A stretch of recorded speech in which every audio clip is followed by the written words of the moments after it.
Shalom.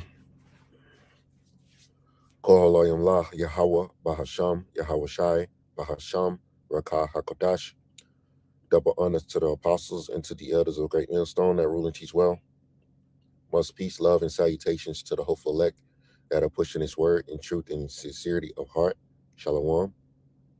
This is the brother Batak back again with another lesson, Lord willing. This lesson be edifying.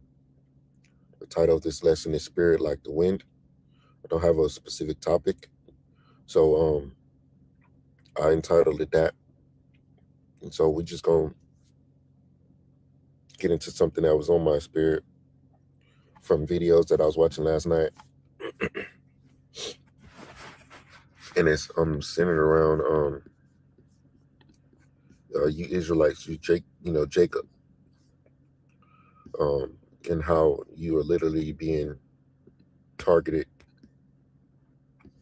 on a heavy level when it comes to Esau and what he wants to do to you. Which the word that he wants to do, he wants to completely get rid of you. And our people are not paying attention. So you see this word, I'm not gonna say it. I don't know how YouTube laws are about saying certain things. So when you look at this, what this word means, it says literally the killing of a tribe, of race or kind. And our people literally have been targeted in many different ways. Planned Parenthood is an example of that.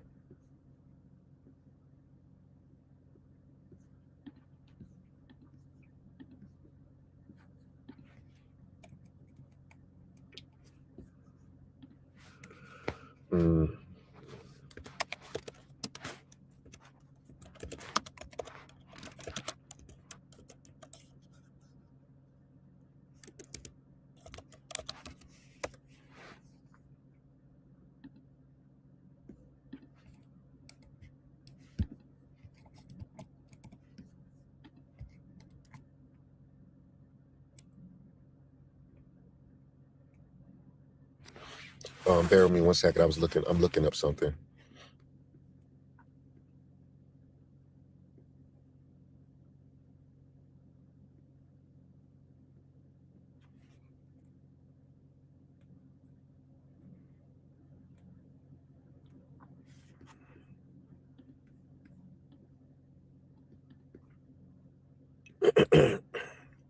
All right, I'm sorry. So when you break this word down, gene means to give birth, beget, and sod means a killing. So eugenics was an example of how Esau tried to exterminate Jacob with Planned Parenthood. Stop the reproduction of male babies.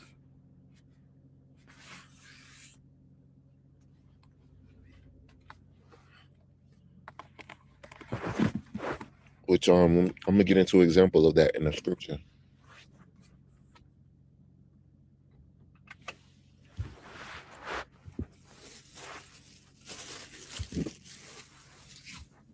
Oh, damn. I thought I plugged in my charger. Oh, there we go. Sorry about that. So let's get into an example of when the Israelites was targeted under the Egyptians, and they was killing all of the male babies.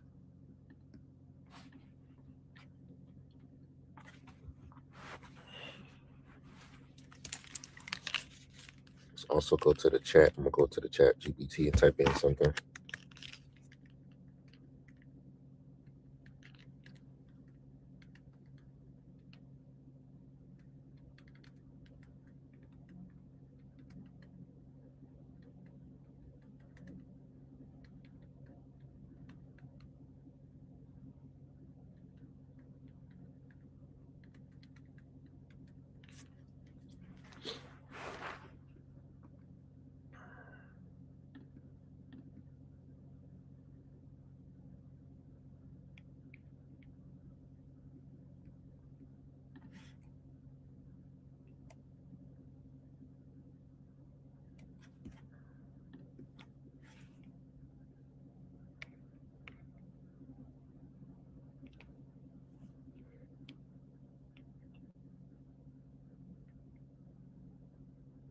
All right.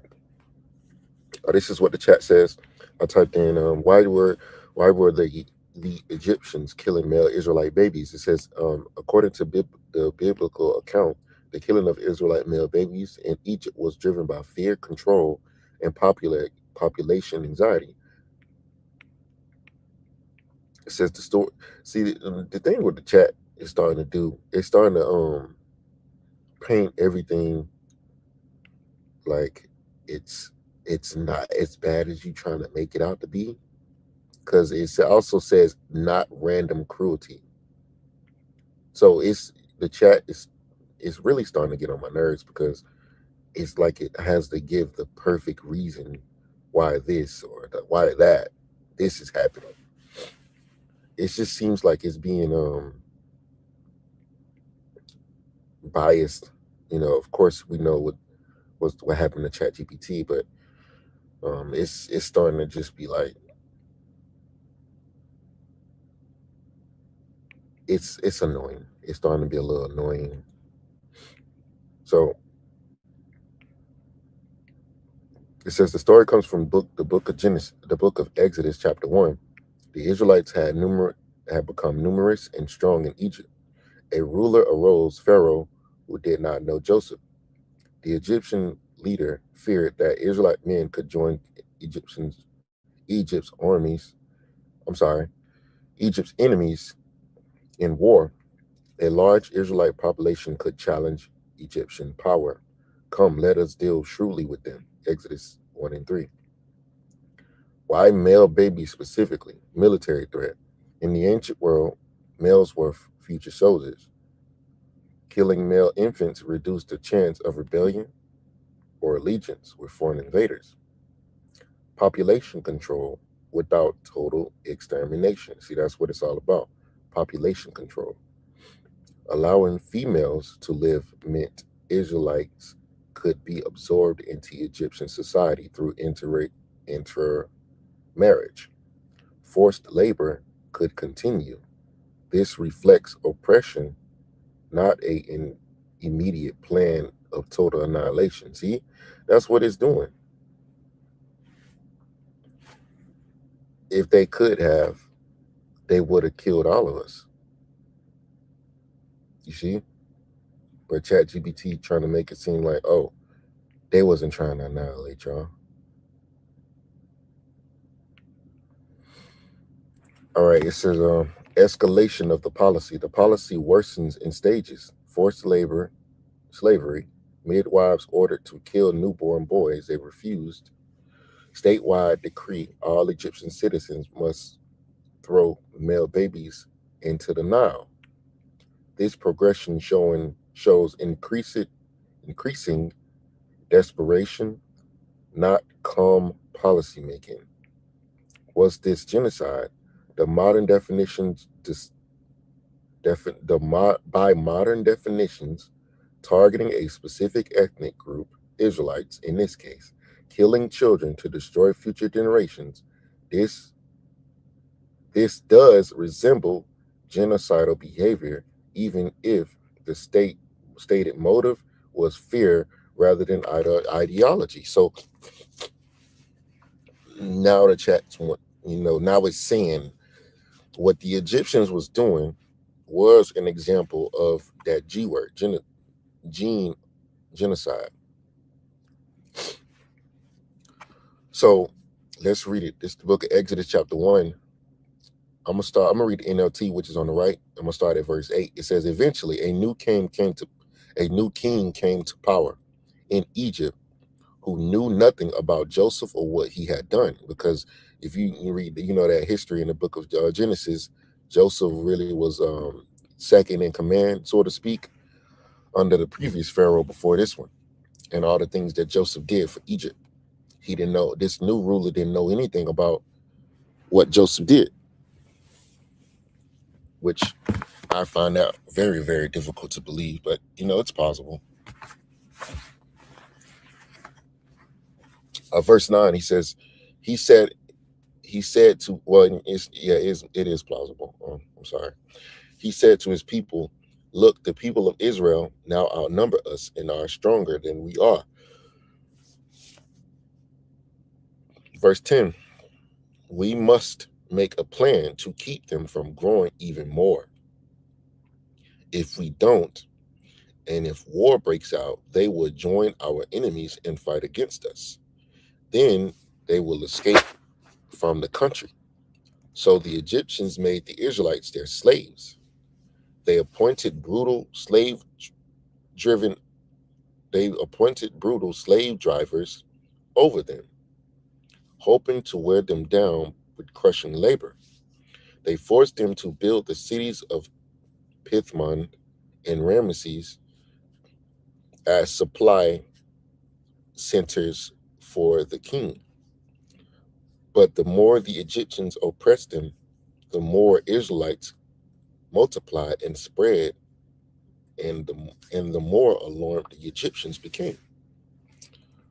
So the Egyptians worked the people of Israel without mercy. They made their lives bitter, forced them to mix mortar and make bricks to do all the work in the fields. They were ruthless in their demands. Then Pharaoh, the king of Egypt, gave this order to the Hebrew midwives, Shiphrah and Puah. When you help the Hebrew women as they give birth, watch as they deliver. If the baby is a boy, kill him. If it is a girl, let her live. So killing male babies, what does that do? That literally stops a race from stopping a race from reproducing. That's what happens when you kill a male baby. Let me type something in the chat. Hold on. Let me see. Is there some more?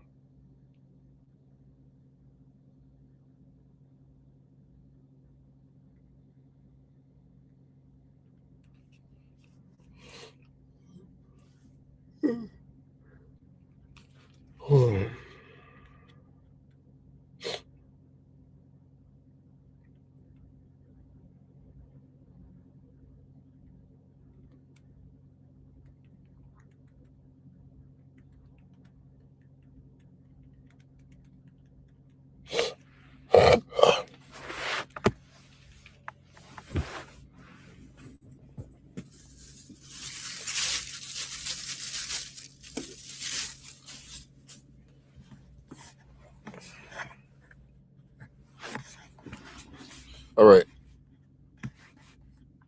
I typed in on the chat GPT, what happens if you kill male babies? It says killing male babies, whether selectively or systematically, have severe, long-lasting consequences for a society. History, biology, and sociology all point to the same outcomes. Demographic collapse. It says fewer males, fewer future families. Population growth slows or reverses. Age imbalance worsens over time. Men, elderly, few working age adults. A society can survive a short-term shock, but sustained infant killing destabilize the population structure. And that is something that was attempted here in America by Planned Parenthood.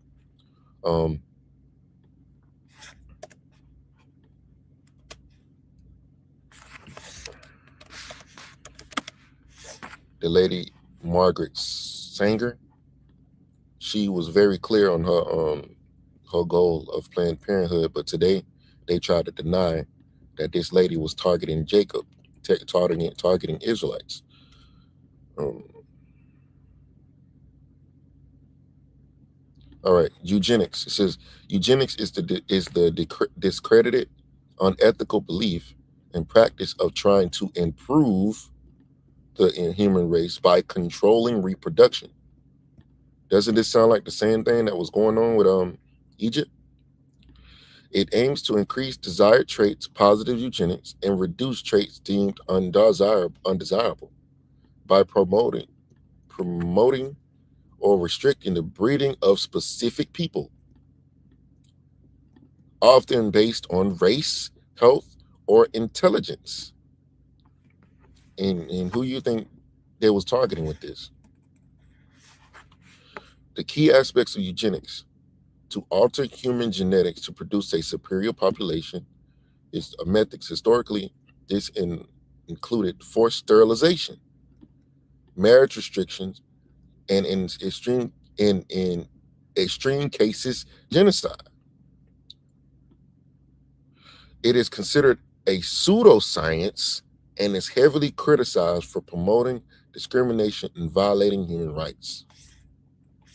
Essentially, it is the misguided idea of using artificial selection of humans, similar to breeding animals, which led to significant injustice in the 20th century. So this is targeted towards our people, the so-called Israelites.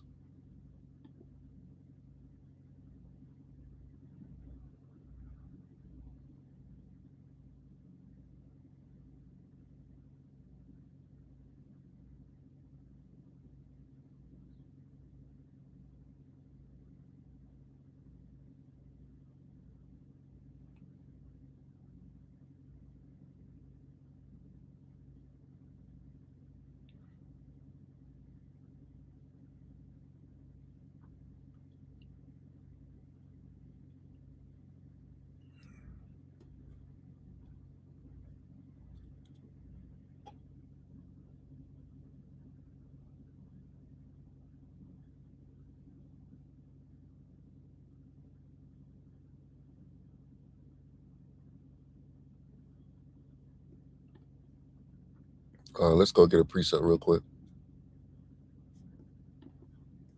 I was reading some of this article, just trying to see is there any other information that I can take out of here, because I didn't have this one queued up. Let's see. The Most High said what? Be fruitful and multiply. The Esau don't believe in that. It's the book of Isaiah chapter 10 verse 1. Woe unto them that decree unrighteous decrees.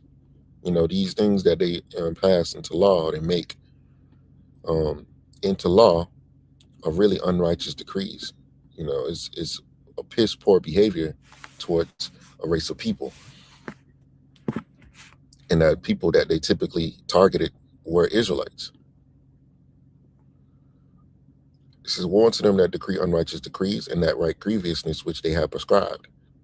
You know, the NLT says, what sorrow awaits the unjust judges and those who issue unfair laws.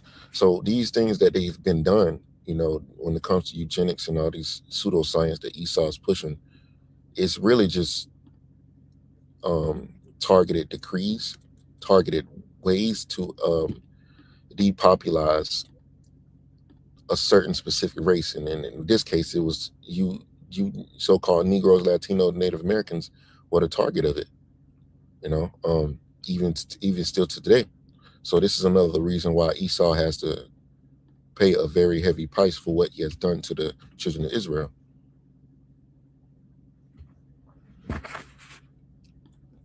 And I'm giving you an example of it as well in the scriptures on how nations literally try to genocide the Israelites. But the Most High is going to get payback. You know, vengeance belongeth unto the Lord. So that's why judgment is coming down upon Edom because of all of his evil. Colossians 3:25, it says, but he that doeth wrong shall receive for the wrong which he hath done. And the reason why all of these things are happening to America today is because these devils are finally finna feel the effect of all of the things that they have done, all of their sins. The scripture says what? Their sins have reached to heaven.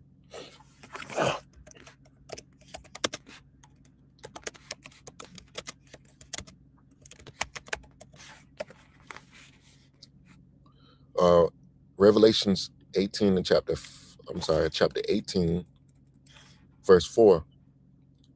It says, and I heard another voice from heaven saying, come out of her, my people, talking about the Israelites.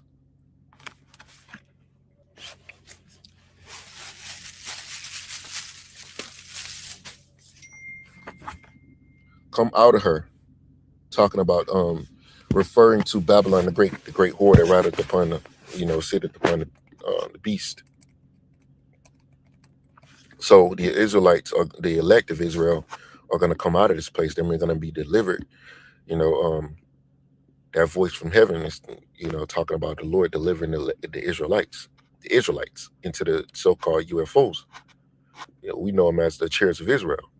So they're going to literally be delivered out of this place, so they don't receive those plagues, like the scripture says, "Come out of her, my people, that ye be not partakers of her sins, and that ye receive not of her plagues." So the Most High is finna bring evil upon this place. NLT says, "Then I heard another voice calling from heaven, come away from her, my people. Do not take part in her sins, or you will be punished with her." So that's what's going on now. A lot of our people, meaning Israelites, are joining hand in hand with the enemy, and they don't realize that this place is finna go down. These devils are finna receive the judgment for all of these evil plans, all of these evil decrees that they have passed. They gotta pay for all of that, because the Most High just been tallying up their sins, and now it's coming the time for the Most High to bring that judgment upon him. Then,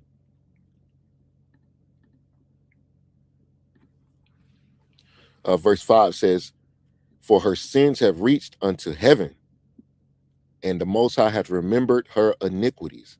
The NLT says, "For her sins are piled as high as heaven, and God remembers her evil deeds." And we are telling you an example.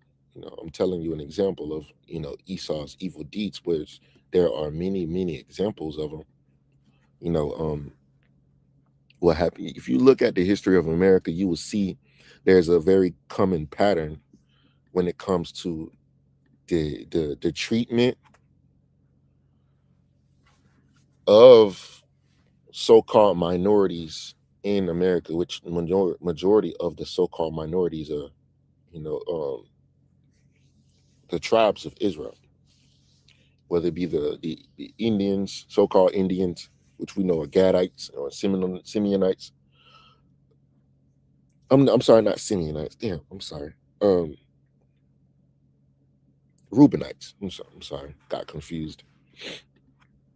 So when it comes to the tribes, you will see all throughout history of America the behavior that was showed towards those tribes, showed towards the children of Israel.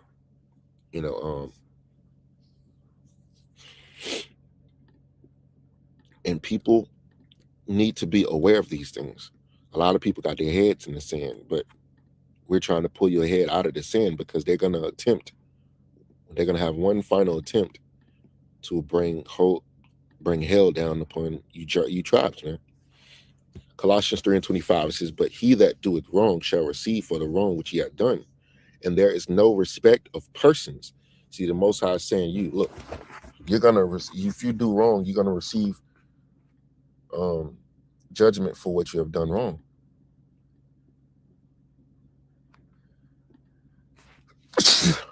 Oh, Salakia. Okay, it says, "Do." The NLT says, "But if you do what is wrong, you will be paid back for the wrong you have done. For the Most High has no favorites."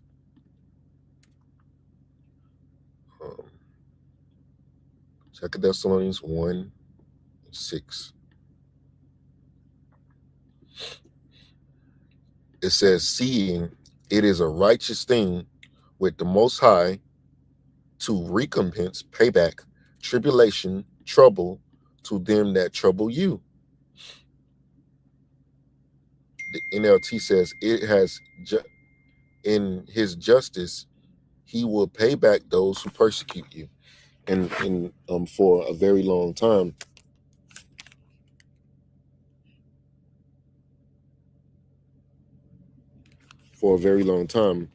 we have been persecuted by Esau, the so-called white man, and we have not been able to do anything about it.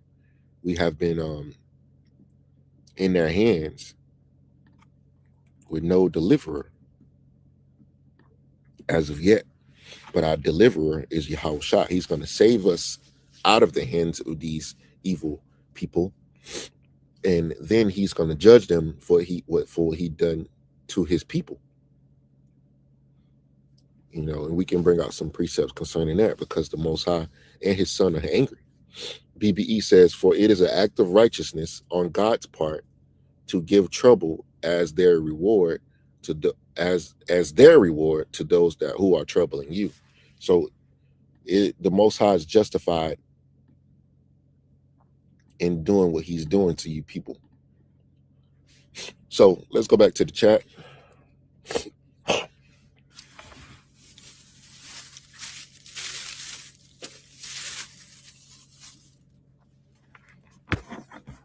It says the book of Exodus. Let me see.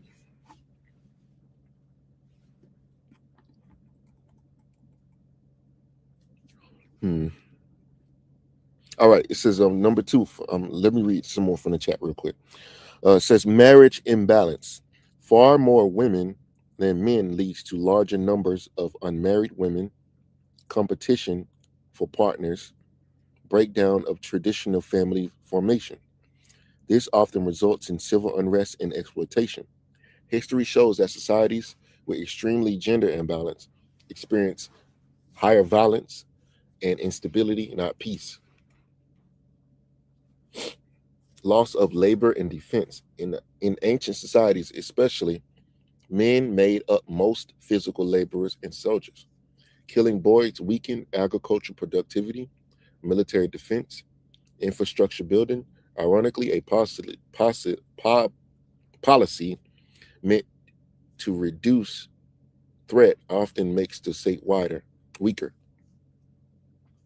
Psychological and moral damage. Normalizing the killing of infants desensitizes society to violence, undermines the value of human life, creates long-term trauma in families and societies and communities. Parents live in fear, trust in authority collapse, and the kind of policy corrodes the moral foundation of a society.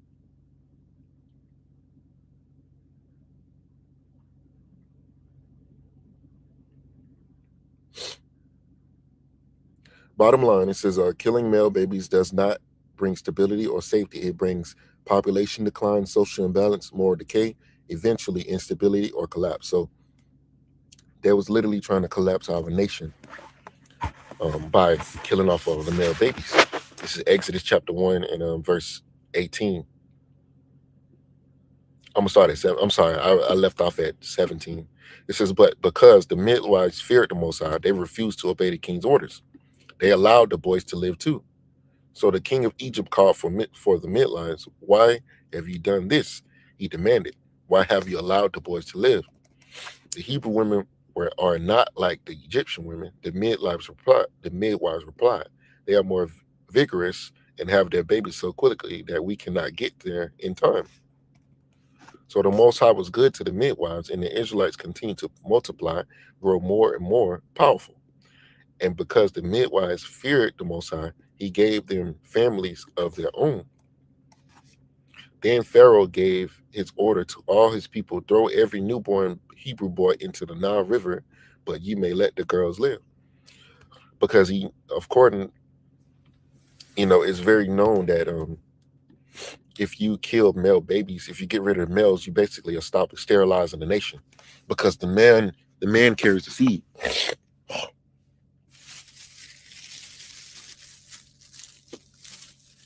which is the sperm.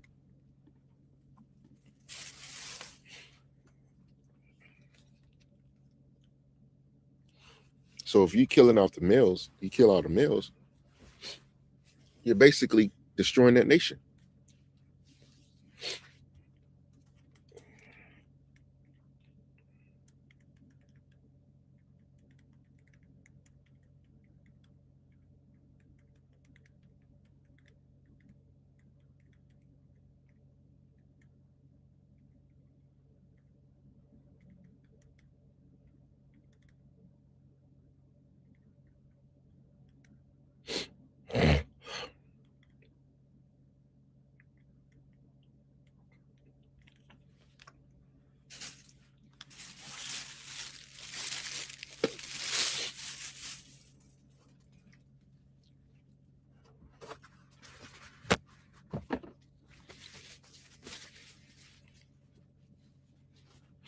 All right, now there was a civil war. I'm gonna give you an example of what happens when males are decreased in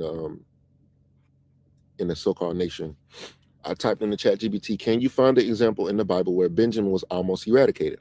It says, yes, the Bible records a clear case where the tribe of Benjamin was nearly eradicated during Israel's own civil war. Book of Judges, chapter 19 through 21. Let's go there.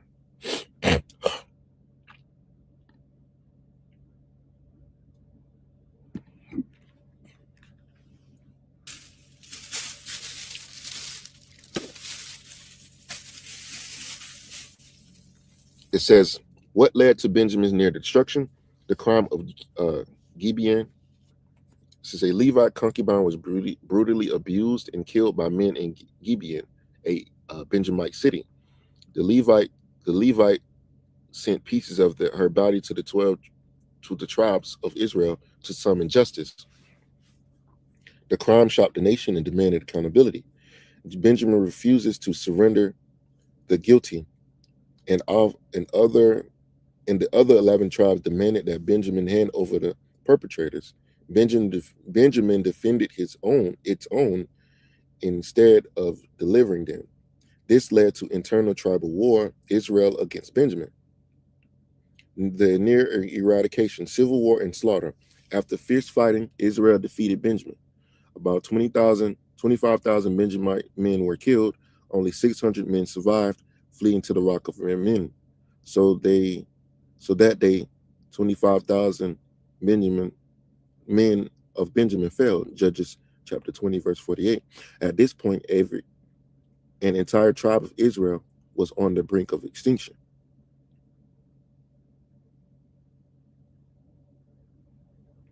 The intended consequence. A vow created a crisis. Judges 21. Israel had sworn not to give their daughters to Benjamin as wives. After the war, they realized no wives equals Benjamite disappears forever. See? Because most of all of the males were killed during the war. So this is just to show you how important a male is to society.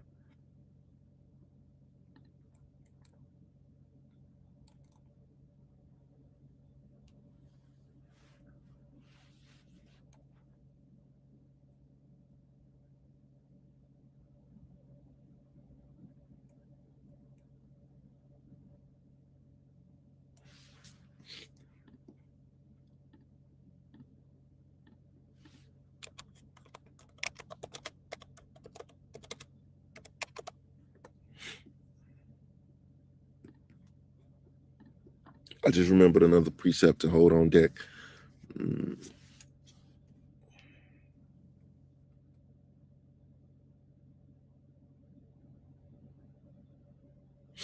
All right. This is how Benjamin was saved. A morally tragic situation. Wives were obtained for the surviving men through the destruction of Jabesh Gilead, the abduction of women during a festival at Shiloh. The text does not praise these acts. It records them as desperate and morally troubling. So how did Benjamin bring back their numbers?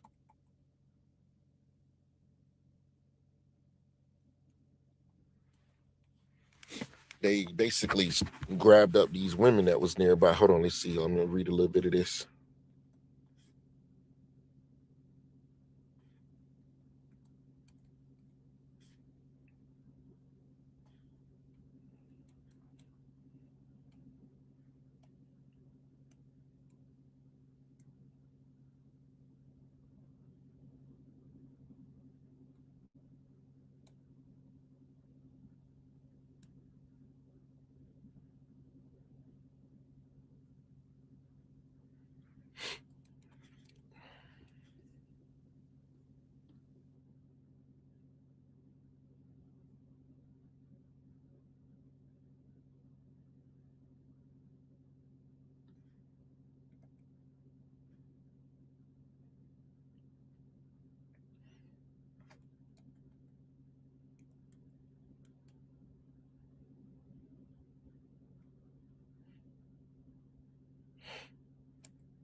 So basically, when Benjamin was low in numbers, they made it to where the Most High made it to where Benjamin can actually get some women to reproduce. If you read up in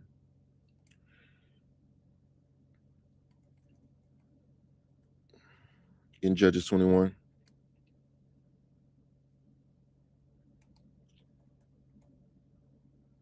All right, provision for their survival.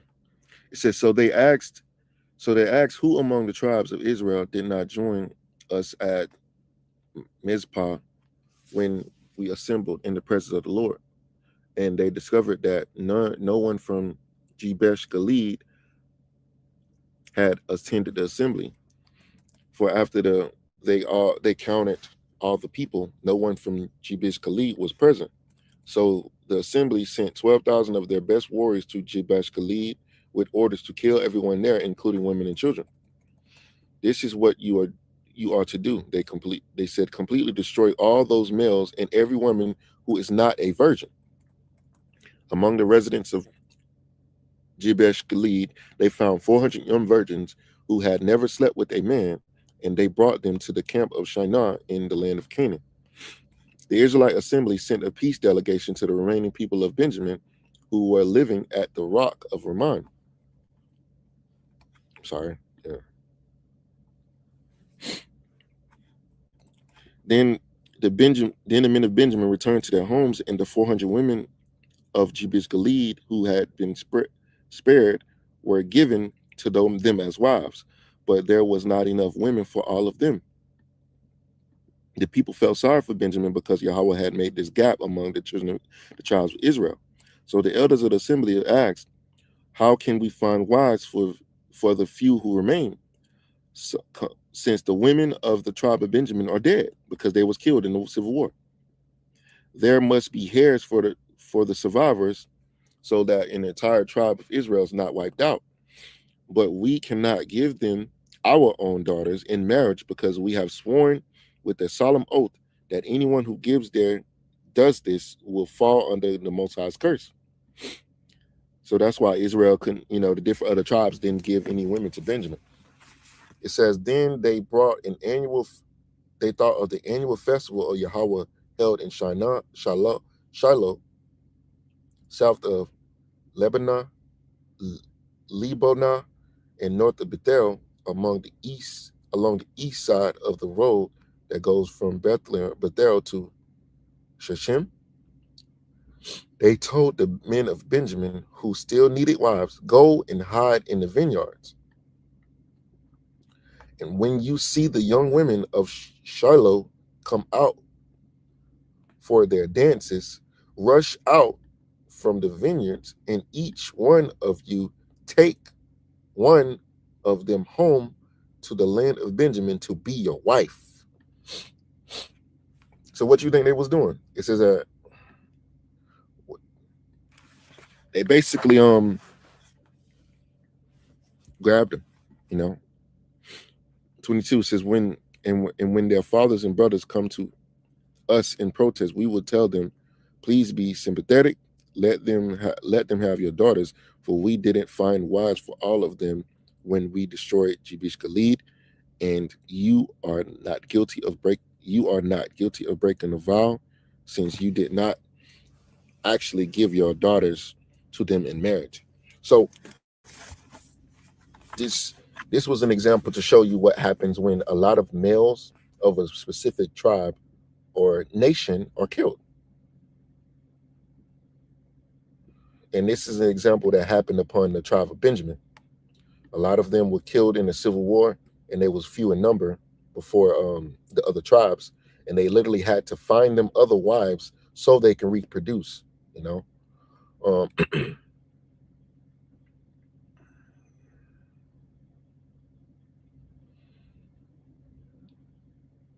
So if you target, the males of a population, you are literally stopping that nation from existing, really, because that's what they fear for Benjamin. If they didn't get any wives, ultimately they was going to die off, and that is true. So when it comes to today with Planned Parenthood and things of that nature, people don't understand. Oh, they think it's this, that, and the third. No, it's an actual problem. It's a problem. But the Most High is not going to allow his nation to be completely destroyed. So this is the book of Jeremiah, chapter 33. I'm going to start at verse 19. I'm going to read the NLT, which is on the right. It says, this message came to Jeremiah from Yahweh. This is what Yahweh says.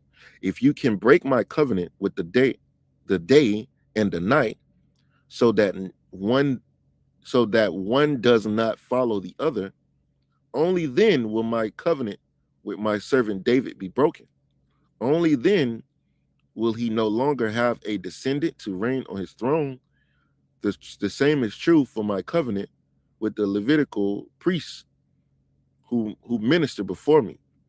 And as the stars of the sky cannot be numbered, and the sand on the seashore cannot be measured, so I will multiply the descendants of my servant David and the Levites who minister before me.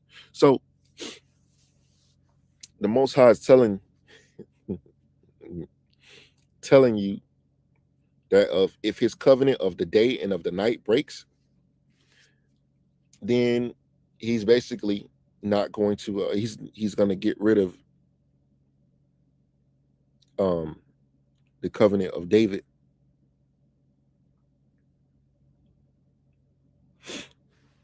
And ultimately Israel will be eradicated.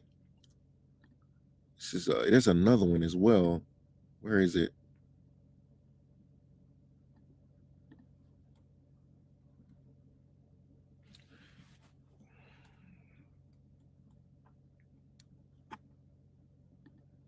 I thought it was Jeremiah 33. Let me see. See. Bear with me, because there was another one that said the same thing.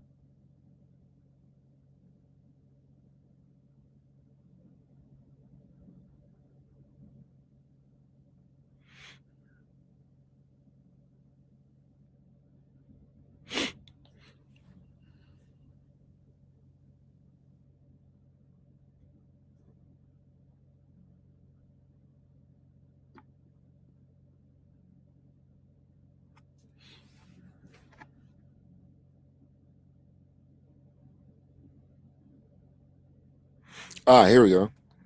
Here's an example.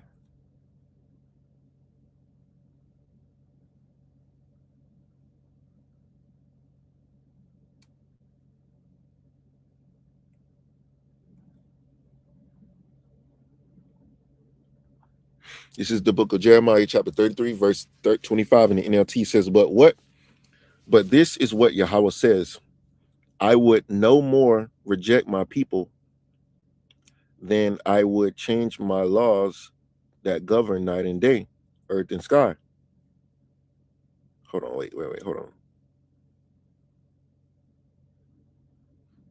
I'm gonna read it KJV on this. It says, thus said Yahweh, if my covenant be not with the day and night, and if I have not appointed the ordinances of heaven and earth, then I will cast away the seed of Jacob and David my servant, so that I will not take any of his seed to be rulers over the seed of Abraham, Isaac, and Jacob, for I will cause their captivity to return and have mercy on them. So if these ordinances was to disappear or be gone, the Most High would cast away Israel.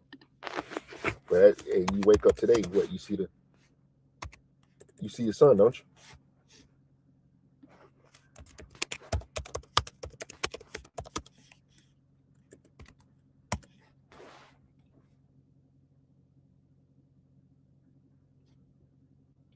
Hold on. I'm gonna look forward to my phone because sometimes Blue Letter just be acting like you don't know what you're talking about.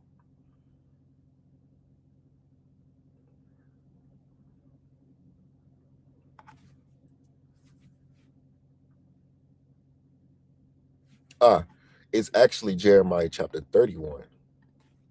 These are some good ones though as well. Jeremiah 31 and verse 37.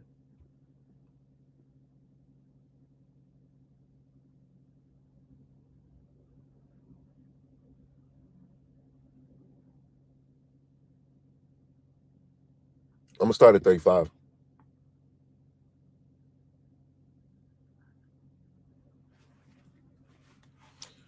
All right, let's see NLT. Jeremiah 31 and 35. NLT says, "It is Yahweh who provides the sun to light the day, and the moon and stars to light the night, and who stirs the sea into roaring waves. His name is Yahweh of heaven's armies, and this is what he says." Damn it! I'm sorry. These buttons are close, and I got Shrek fingers. Keep pressing the wrong buttons, so forgive me. Jeremiah 31 and 35.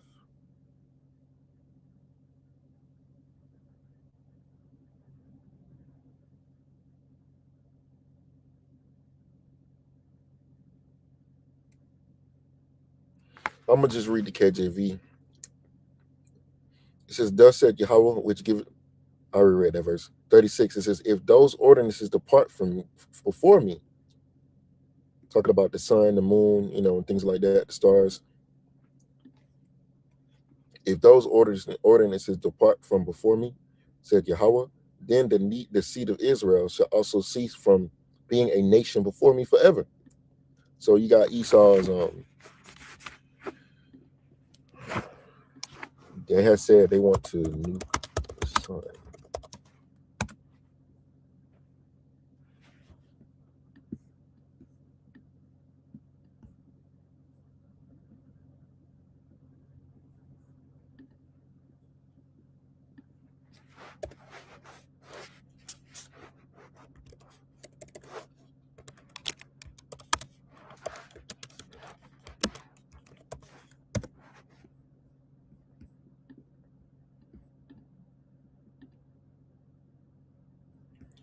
Um,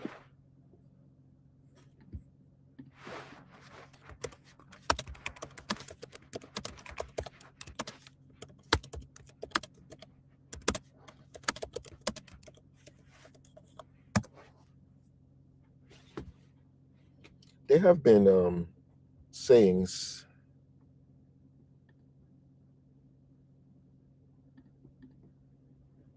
Was it Elon Musk? All right, okay, yeah. Here we go. All right, I was trying to figure out who was it that was saying they wanted to get rid of the sun or something along those lines. I don't remember exactly what they were saying. It's been a little while. It says several high-profile individuals and organizations have recently advocated for solar geoengineering, which involves technologies designed to reflect sunlight away from Earth to counteract climate change. These proposals are often framed as dimming or blocking the sun rather than literally destroying it. Elon Musk in late 2025, Musk expressed support for using a large solar-powered AI satellite constellation to make major adjustments in how much solar energy reaches Earth to prevent global warming.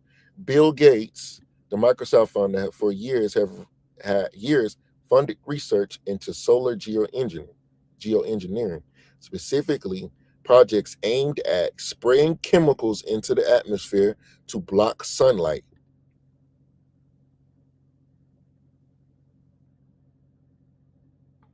So these are little subtle, very subtle plans of Esau to basically, if he could, he would try to get rid of the sun, which is a direct challenge to the Most High.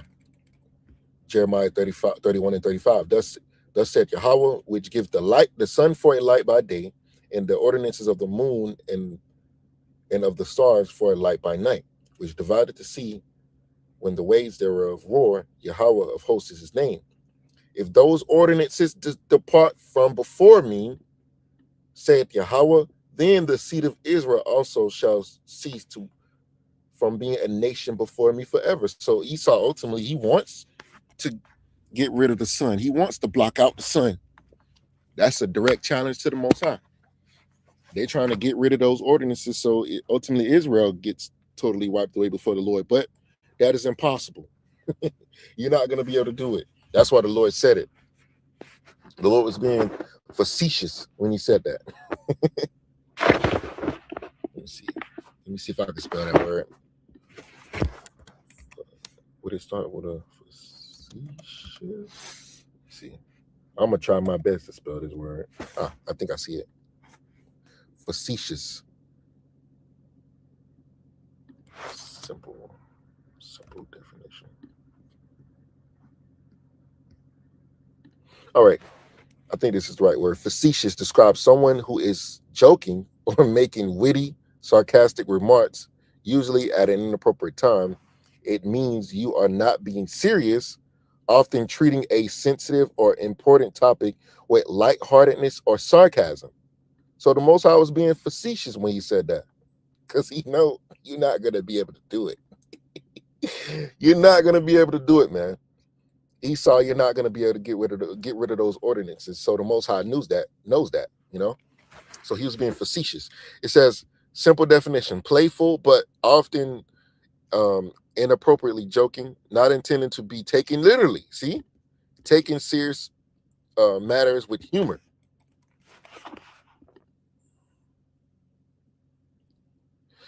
It is frequently used to criticize someone for being annoying or so you get the gist. So the Most High was being facetious when he said that, you know, because he ultimately knows you devils ain't gonna be able to do it. You can't get rid of the sun, you can't get rid of the moon or the things of that nature. So how are you gonna get rid of Israel? The Most High is not gonna get rid of Israel. That's the point.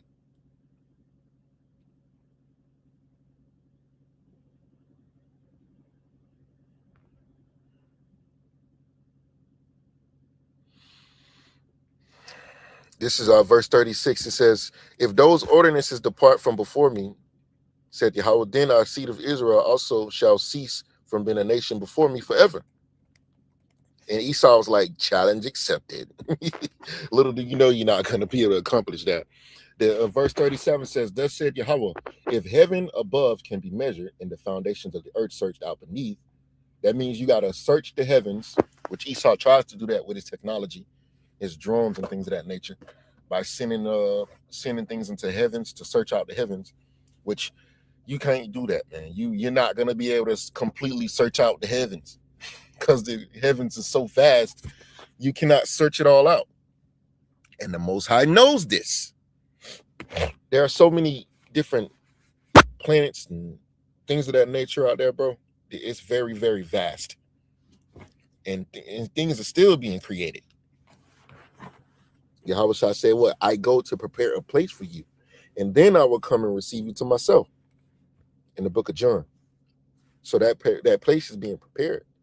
There's a lot of planets out there that are like Earth.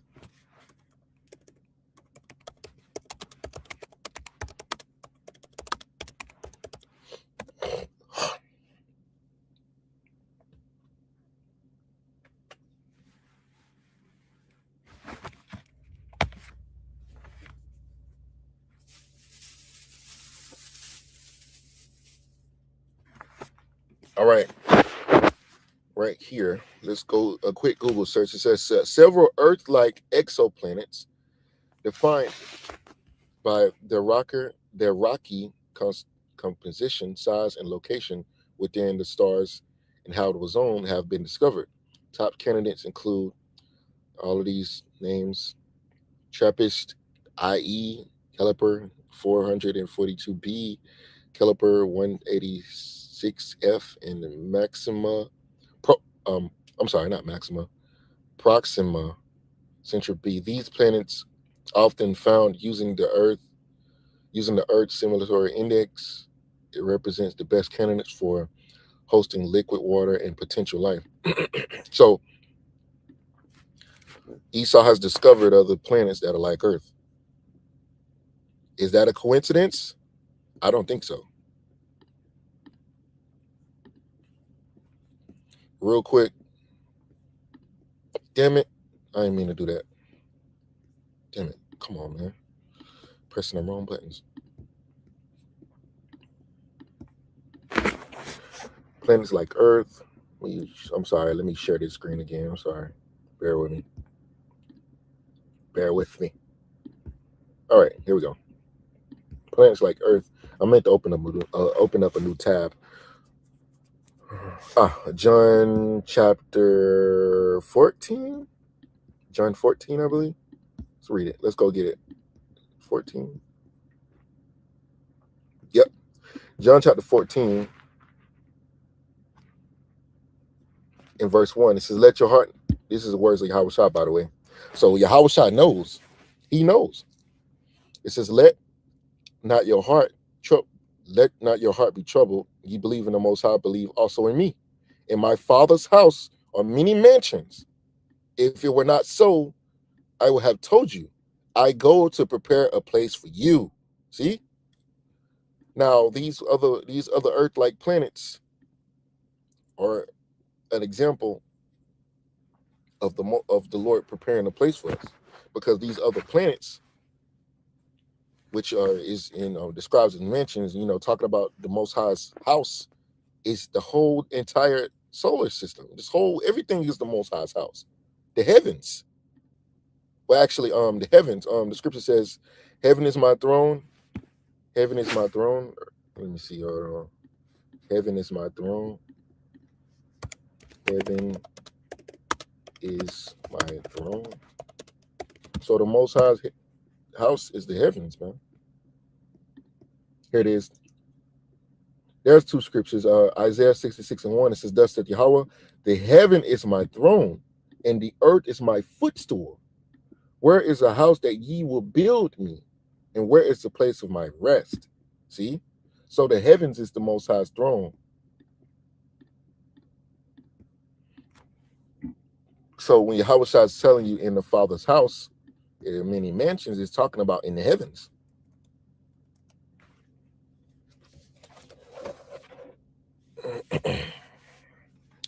The Most High lives in the third heaven, the heavens of the heavens of the heavens. And that's something that the elders and apostles of Great Millstone teach.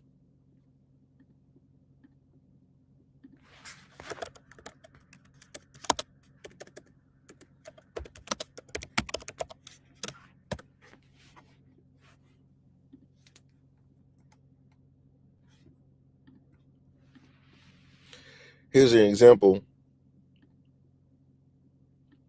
in the book of 2 Corinthians chapter 12, Paul's vision.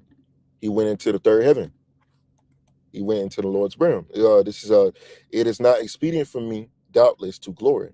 I will come to visions and revelations of the Lord. I knew a man in Hamashiach above 14 years ago. He's talking about himself. Whether in the body, I could not tell, or out of the body, I could not tell. The Most High knoweth. Such an one caught up to the third heaven. I wanted to bring that precept out to show you what the third heaven is talking about. Paul actually went to the third heaven.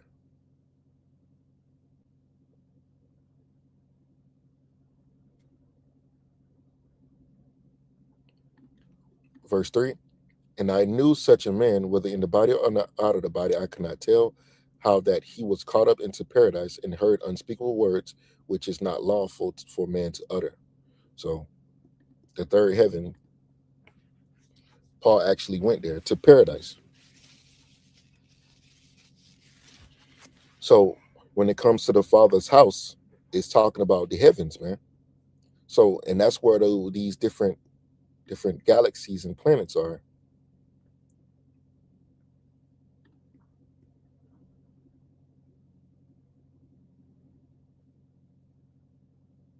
Look at these planets, man. They look just like Earth.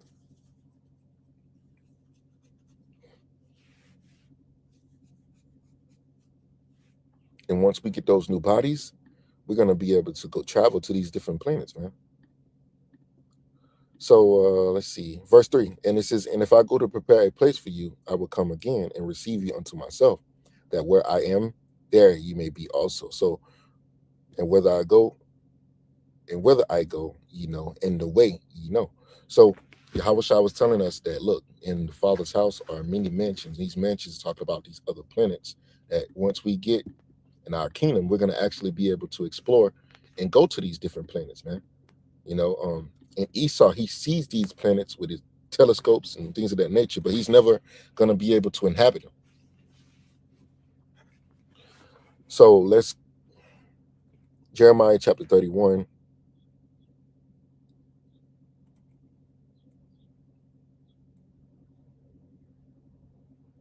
In verse 37 says, "Thus said Yahweh, if the heaven above can be measured, which it cannot, and the foundations of the earth searched out." You know how much percent of the earth is? Let's look. Let's go. Let's go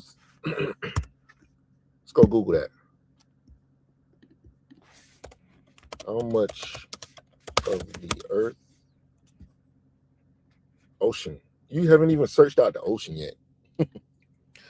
It says approximately 5% of the world's ocean has been explored, with over 80% of this vast underwater realm remaining unmapped, undiscovered, and unexplored. See? So a lot of the earth has not been discovered. Has the Amazon. So even the Amazon, she says, is no. Has the Amazon rainforest been fully explored? It says no. The Amazon rainforest has not been fully explored.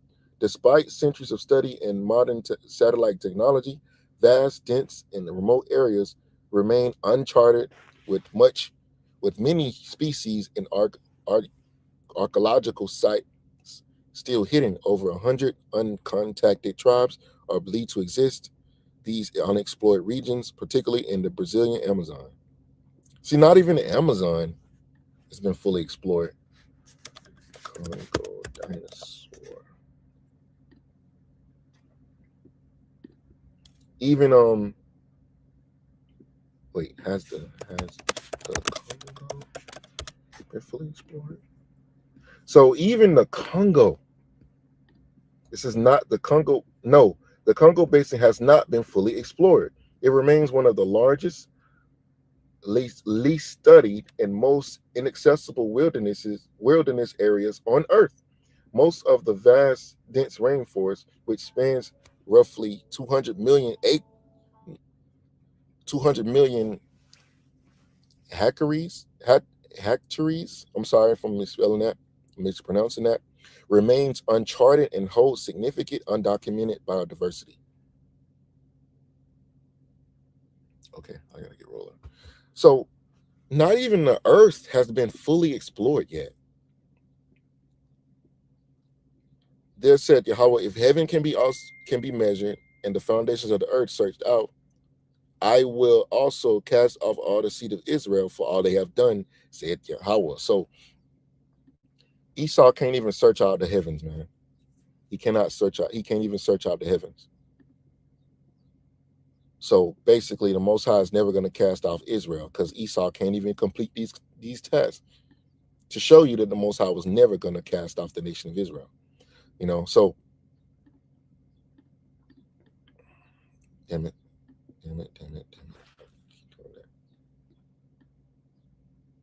All right, so I think that's all I had concerning this lesson. I got to get to work. So, Lord willing, this lesson was edifying. I'm going to close it out by, let's see. Let me see. Let me bring out one more precept.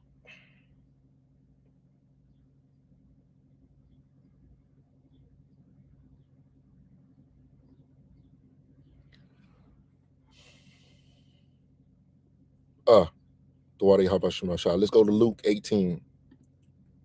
Luke 18, verse 1. I'm going to read the NLT. It says, one day Yahweh told his disciples a story to show that they should always pray and never give up.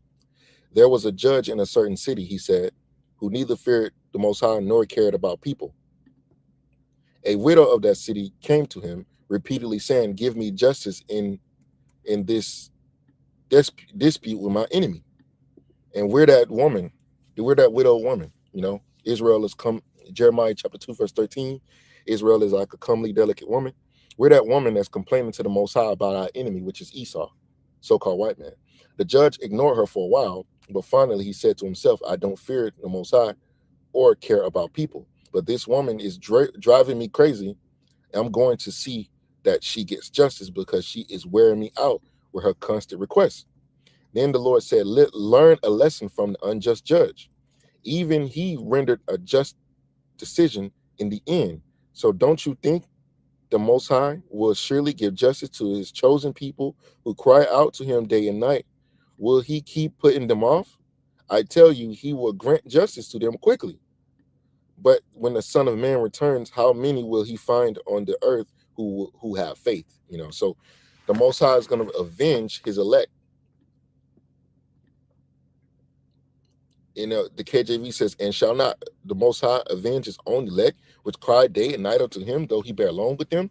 I tell you, verse 8, I tell you, he will avenge them speedily. Nevertheless, when the Son of Man cometh, shall he find faith in the earth. So the Most High is going to avenge us speedily, man. And that we're seeing example of the Most High avenging us by bringing hell upon these damn Edomites, man. So enjoy the show. Enjoy the downfall of our enemy. We're witnessing the downfall of Esau, and this is how it's going down. The Most High is bringing these devils literally down, and they're going to go into captivity once America's destroyed, and Israel will rule, and we are going to live our best life in righteousness and in peace and in prosperity and everything good for our people. So Lord willing, this lesson was edifying. I'm going to close out by giving all praises, honor and glory to Yahweh, Bahasham, Yahweh Shai, Bahasham, Rakah Kodash, double honors to the apostles and to the elders of Great Millstone who rule and teach well. Much peace, love, and salutations to the hopeful elect that are pushing this word in truth and sincerity of heart.